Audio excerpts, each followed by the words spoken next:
ಬಾಹ್ಯಾಕಾಶದಲ್ಲಿ ಭಾರತದ ಹೊಸ ಶಕ್ತಿ, ಚೀನಾಗೆ ನಡುಕ ಹುಟ್ಟಿಸಿದ GSAT-7R.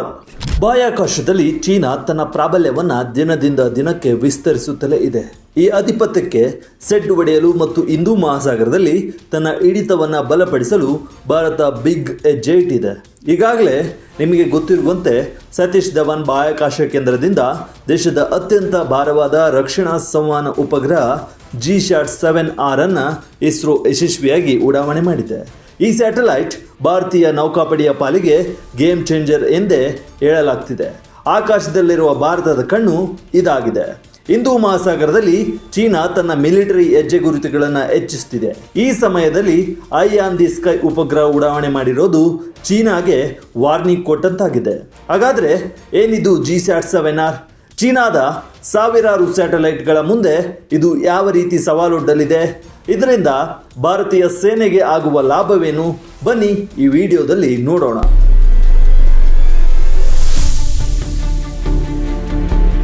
ಹೌದು, ಪಾಕಿಸ್ತಾನ ವಿರುದ್ಧದ ಆಪರೇಷನ್ ಸಿಂಧೂರ ಮುಗಿದ ಬಳಿಕ ಇಸ್ರೋ ಉಡಾವಣೆ ಮಾಡಿರುವ GSAT-7R ಚೀನಾ ಹಾಗೂ ಪಾಕಿಸ್ತಾನಕ್ಕೆ ಸೆಡ್ಡು ಹೊಡೆದಿದೆ. ಇದು ಸಾಮಾನ್ಯ ಉಪಗ್ರಹವಲ್ಲ. ಇದು ಸುಮಾರು 4400 kg ತೂಕದ ಸಂಪೂರ್ಣವಾಗಿ ಭಾರತೀಯ ನೌಕಾಪಡೆಯ ಕಾರ್ಯಾಚರಣೆಯ ಅಗತ್ಯಗಳನ್ನು ಪೂರೈಸಲೆಂದೇ ಡಿಸೈನ್ ಮಾಡಲಾದ ಅತ್ಯಾಧುನಿಕ ಉಪಗ್ರಹ. ಇದರಲ್ಲಿರುವ ಬಹುತೇಕ ಎಲ್ಲ ಉಪಕರಣಗಳು ದೇಶೀಯವಾಗಿ ಅಂದರೆ ಭಾರತದಲ್ಲೇ ನಿರ್ಮಿಸಲ್ಪಟ್ಟಿವೆ. ಈ ಸ್ಯಾಟಲೈಟ್ ಹಿಂದೂ ಮಹಾಸಾಗರ ವಲಯದಲ್ಲಿ ಭಾರತದ ಕರಾವಳಿಯಿಂದ ಸುಮಾರು 2000 ಕಿಲೋಮೀಟರ್ಗಳವರೆಗೆ ತನ್ನ ಕಣ್ಗಾವಲು ಮತ್ತು ಸಂವಹನ ಜಾಲವನ್ನು ವಿಸ್ತರಿಸಲಿದೆ. ಇದರ ಅರ್ಥ ನಮ್ಮ ನೌಕಾಪಡೆಯ ಹಡಗುಗಳು, ವಿಮಾನಗಳು ಮತ್ತು ಸಬ್ಮರೀನ್ಗಳ ನಡುವೆ ಅತ್ಯಂತ ಸುರಕ್ಷಿತವಾಗಿ ಹೈ ಸ್ಪೀಡ್ ಬ್ರ್ಯಾಂಡ್ ವಿಡ್ತ್ನೊಂದಿಗೆ ರಿಯಲ್ ಟೈಮ್ ಕಮ್ಯುನಿಕೇಷನ್ ಅನ್ನು ಇದು ಸಾಧ್ಯವಾಗಿಸುತ್ತದೆ. ಇದು ಭಾರತದ ಬ್ಲೂ ವಾಟರ್ ಆಪರೇಷನ್ಗಳಿಗೆ ಅಂದರೆ ಭಾರತದ ತೀರದಿಂದ ಬಹಳ ದೂರದಲ್ಲಿ ದೀರ್ಘಕಾಲ ನೌಕಾ ಕಾರ್ಯಾಚರಣೆ ನಡೆಸಲು ದೊಡ್ಡ ಶಕ್ತಿಯನ್ನು ಕೂಡ ನೀಡಲಿದೆ. ಚೀನಾದ ಸ್ಪೇಸ್ ವಾರ್ಗೆ ಭಾರತದ ಕೌಂಟರ್. ಹಿಂದೂ ಮಹಾಸಾಗರದಲ್ಲಿ ಹದ್ದಿನ ಕಣ್ಣು.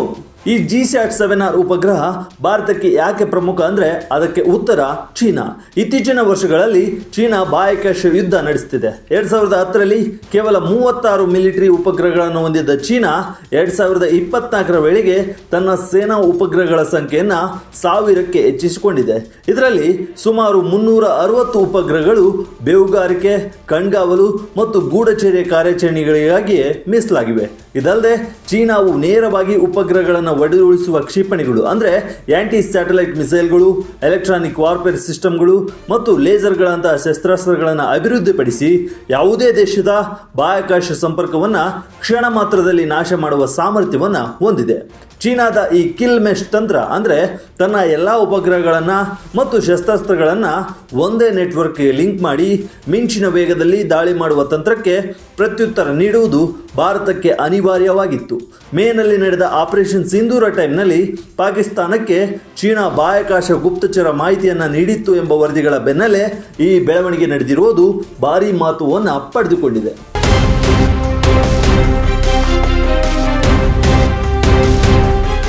ಇನ್ನು ಭಾರತೀಯ ವಾಯುಪಡೆಯ ಏರ್ ಮಾರ್ಷಲ್ ಅಶುತೋಷ್ ದೀಕ್ಷಿತ್ ಅವರು ಹೇಳುವಂತೆ, ನಾವು ಶತ್ರುವನ್ನು ನಮ್ಮ ಗಡಿಗೆ ಬಂದಾಗ ಗುರುತಿಸುವುದಲ್ಲ, ಬದಲಾಗಿ ಅವರು ತಮ್ಮ ನೆಲೆ ಇದ್ದಾಗಲೇ ಅವರ ಸಿದ್ಧತಾ ಪ್ರದೇಶಗಳಲ್ಲೇ ಪತ್ತೆ ಹಚ್ಚಬೇಕು ಎಂಬುದು ಅವರ ಮಾತು. ಈ ಮಾತಿಗೆ GSAT-7R ಜೀವ ತುಂಬಲಿದೆ. ಈ ಉಪಗ್ರಹವು ಭಾರತದ ಕಣ್ಗಾವಲು ಪರಿಧಿಯನ್ನು ಭಾರೀ ಪ್ರಮಾಣದಲ್ಲಿ ವಿಸ್ತರಿಸುತ್ತದೆ. ಇದು ಮುಂಬರುವ P-75I ಸಬ್ಮರೀನ್ ನೌಕೆಗಳು, ವಿಮಾನವಾಹಕ ನೌಕಾ ಸಮೂಹಗಳು ಮತ್ತು ಕಡಲ ಡ್ರೋನ್ಗಳೊಂದಿಗೆ ಸುಲಭವಾಗಿ ಕಾರ್ಯನಿರ್ವಹಿಸುವ ಸಾಮರ್ಥ್ಯವನ್ನು ಹೊಂದಿದೆ. ತನ್ನ ಇಂದಿನ ಉಪಗ್ರಹಗಳಿಗಿಂತ ಹೆಚ್ಚು ಬ್ಯಾಂಡ್ವಿಡ್ತ್, ಉತ್ತಮ ಎನ್ಕ್ರಿಪ್ಷನ್ ಮತ್ತು ಹೆಚ್ಚಿನ ವ್ಯಾಪ್ತಿಯನ್ನು ಇದು ಹೊಂದಿದೆ. ಇದರಿಂದಾಗಿ ಭಾರತೀಯ ನೌಕಾಪಡೆಯ ಎಲ್ಲ ಘಟಕಗಳು ಒಂದೇ ಇನ್ಫಾರ್ಮೇಷನ್ ನೆಟ್ವರ್ಕ್ನಲ್ಲಿ ಕೆಲಸ ಮಾಡಲು ಸಾಧ್ಯವಾಗುತ್ತದೆ. ಚೀನಾದ ಬಳಿ 1000+ ಸೇನಾ ಸ್ಯಾಟಲೈಟ್. ಮಿಷನ್ ಶಕ್ತಿ ಡ್ರ್ಯಾಗನ್ಗೆ ಸೆಡ್ಡು ಹೊಡೆಯುತ್ತಾ ಭಾರತ ಚೀನಾಕ್ಕೆ GSAT-7R ಮೂಲಕ ಟಕ್ಕರ್ ಕೊಡ್ತಿರೋದೇನೋ ಸರಿ, ಆದರೆ ನಾವು ರಿಯಾಲಿಟಿಯನ್ನು ಒಪ್ಪಿಕೊಳ್ಳಲೇಬೇಕು. ಸ್ಪೇಸ್ ವಾರ್ ಟೆಕ್ನಾಲಜಿಯಲ್ಲಿ ಚೀನಾ ನಮಗಿಂತ ಬಹಳ ಮುಂದಿದೆ. ಚೀನಾ 500ಕ್ಕೂ ಹೆಚ್ಚು ಸೇನಾ ಮತ್ತು ಗುಪ್ತಚರ ಉಪಗ್ರಹಗಳನ್ನು ನಿರ್ವಹಿಸುತ್ತಿದ್ದರೆ ಭಾರತದ ಬಳಿ ಈ ಸಂಖ್ಯೆ 10ರಷ್ಟು ಕಡಿಮೆ ಇದೆ. 2019ರಲ್ಲಿ ಮಿಷನ್ ಶಕ್ತಿ ಮೂಲಕ ಭಾರತ ತನ್ನ ಆಂಟಿ ಸ್ಯಾಟಲೈಟ್ ಸಾಮರ್ಥ್ಯವನ್ನು ಪ್ರದರ್ಶಿಸಿದೆ. ಆದರೆ ಚೀನಾದಷ್ಟು ವೈವಿಧ್ಯಮಯ ಮತ್ತು ವಿಸ್ತಾರವಾದ ಅಟ್ಯಾಕ್ ಟೆಕ್ನಾಲಜಿಗಳು ನಮ್ಮ ಬಳಿ ಇನ್ನೂ ಲ್ಯಾಬ್ನಲ್ಲಿಯೇ ಇವೆ. ಯುದ್ಧದ ಸಮಯದಲ್ಲಿ ಭಾರತದ ಉಪಗ್ರಹಗಳ ಮೇಲೆ ಚೀನಾ ದಾಳಿ ನಡೆಸಿದರೆ ನಮ್ಮಲ್ಲಿ ಪರ್ಯಾಯ ವ್ಯವಸ್ಥೆಗಳು ಮತ್ತು ಉಪಗ್ರಹಗಳ ಕೊರತೆ ಇದೆ. ಆದರೆ ಚೀನಾ ತನ್ನ ಬೃಹತ್ ಉಪಗ್ರಹ ಜಾಲದಿಂದಾಗಿ ಕೆಲವು ಉಪಗ್ರಹಗಳನ್ನು ಕಳೆದುಕೊಂಡರೂ ಬೇಗನೆ ಚೇತರಿಸಿಕೊಳ್ಳುವ ಸಾಮರ್ಥ್ಯವನ್ನು ಹೊಂದಿದೆ. 2029ರ ವೇಳೆಗೆ 52 ಹೊಸ ರಕ್ಷಣಾ ಉಪಗ್ರಹ AISAR ಬಲ ನೌಕಾಪಡೆಗೆ ಸಿಕ್ತು, ಆನೆ ಬಲ. ಬಾಹ್ಯಾಕಾಶದಲ್ಲಿ ಈ ಅಸಮಾನತೆಯನ್ನು ಹೋಗಲಾಡಿಸಲು ಭಾರತ ಇದೀಗ ವೇಗವಾಗಿ ಹೆಜ್ಜೆ ಹಾಕ್ತಿದೆ. 2029ರ ವೇಳೆಗೆ 52 ಹೊಸ ರಕ್ಷಣಾ ಉಪಗ್ರಹಗಳನ್ನು ಹೊಂದುವ ಯೋಜನೆಯನ್ನು ಹಾಕಿಕೊಳ್ಳಲಾಗಿದೆ. ಕೃತಕ ಬುದ್ಧಿಮತ್ತೆ ಅಂದರೆ AI, ಸಿಂಥೆಟಿಕ್ ಅಪರ್ಚರ್ ರಾಡರ್ನಂತಹ ತಂತ್ರಜ್ಞಾನಗಳನ್ನು ಅಳವಡಿಸಿಕೊಳ್ಳಲಾಗ್ತಿದೆ. ಖಾಸಗಿ ಸಹಭಾಗಿತ್ವದಲ್ಲಿ ಉಪಗ್ರಹಗಳ ಉಡಾವಣೆಯನ್ನು ವೇಗಗೊಳಿಸುವತ್ತ ಗಮನ ಹರಿಸಲಾಗಿದೆ. ಚೀನಾ ತನ್ನ ಬಾಹ್ಯಾಕಾಶ ಕಾರ್ಯಾಚರಣೆಗಳಿಗಾಗಿ ಏರ್ಸ್ಪೇಸ್ ಫೋರ್ಸ್ ಎಂಬ ಪ್ರತ್ಯೇಕ ಪಡೆಯನ್ನೇ ರಚಿಸಿದರೆ ಭಾರತ ಕೂಡ ತನ್ನ ರಕ್ಷಣಾ ತಂತ್ರಗಳನ್ನು ಬಲಪಡಿಸುತ್ತಿದೆ. GSAT-7R ಉಪಗ್ರಹ ಈ ದಿಕ್ಕಿನಲ್ಲಿ ಒಂದು ಮಹತ್ವದ ಮೈಲಿಗಲ್ಲು. ಇದರಿಂದ ನೌಕಾಪಡೆಗೆ ಆನೆ ಬಲ ಸಿಕ್ಕಂತಾಗಿದೆ.